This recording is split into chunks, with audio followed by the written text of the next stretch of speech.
Hi guys, it's Alison Victoria and welcome to this month's picks.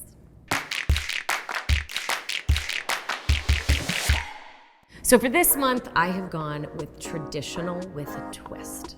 So we are starting with a beautiful, just heavier grain, shaker style Spring Hill Hickory cabinet. I love the chocolate tones in this. I love the traditional feel in this. And I feel like I have been doing a traditional twist for years. And so I'm gonna show you guys how to make it a little more of a cleaner line with a beautiful traditional cabinet. So I've paired the cabinetry with luxury vinyl, big wide plank.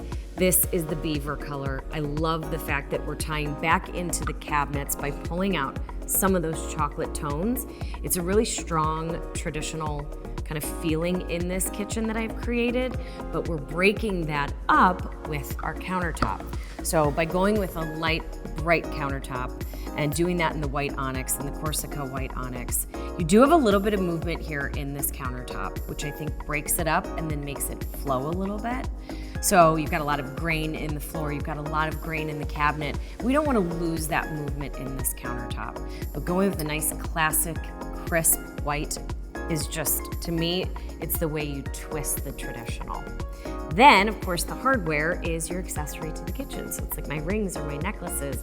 And how are we gonna kind of bring in the bling with our hardware? So this is the Gracious Home, the ingot in the brushed brass. I love the profile on this. The way that this would sit up on the cabinet, so you get one whole look and feel, and then from the side, you get a little more of a contemporary look. So it's a cool take on a brass pull and a brass knob, and I just love the combination. So for this pick, I would go with a beautiful, crisp white undermount sink, and then I would go with a brass faucet to tie in with your gorgeous hardware.